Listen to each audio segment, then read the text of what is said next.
জাতীয় নাগরিক পার্টির ৮ম পদযাত্রা জুলাই অভ্যুত্থান মঙ্গলবার কুষ্টিয়া থেকে আনুষ্ঠানিকভাবে শুরু হয়েছে।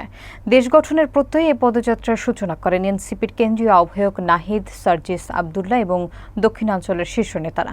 মঞ্জুরুল ইসলামের প্রতিবেদনে দেখুন বিস্তারিত। শহীদ আবরার ফাহাদের কবর জিয়ারতের মধ্য দিয়ে কর্মসূচির সূচনা হয়। পরে নেতারা কুষ্টিয়ার ৫ রাস্তার মোড়ে অবস্থান নেন এবং পথচারী, ব্যবসায়ী, তরুণ প্রজন্ম ও সাধারণ মানুষের সঙ্গে মতবিনিময় করেন। নেতারা বলেন, জুলাই অভ্যুত্থান কেবল একটি রাজনৈতিক রূপান্তর নয়, এটি একটি নতুন বাংলাদেশ গঠনের সূচনা। তারা দেশের বর্তমান রাজনৈতিক দুর্নীতি, দারিদ্র্য ও বৈষম্যের বিরুদ্ধে জনগণকে জাগ্রত হতে আহ্বান জানান। এনসিপি নেতারা বলেন, তাদের লক্ষ্য একটি গণতান্ত্রিক, স্বনির্ভর এবং মর্যাদা সম্পন্ন রাষ্ট্র ব্যবস্থা প্রতিষ্ঠা করা, যেখানে জনগণের মতামত ও অধিকারী হবে রাষ্ট্র পরিচালনার মূল ভিত্তি। এই পদযাত্রাকে ঘিরে কুষ্টিয়ার রাজনৈতিক অঙ্গনে ব্যাপক সাড়া পড়েছে।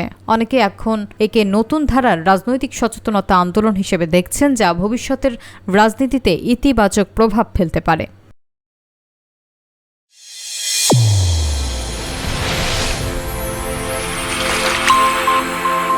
চ্যানেল A1 হৃদয়ের স্পন্দন।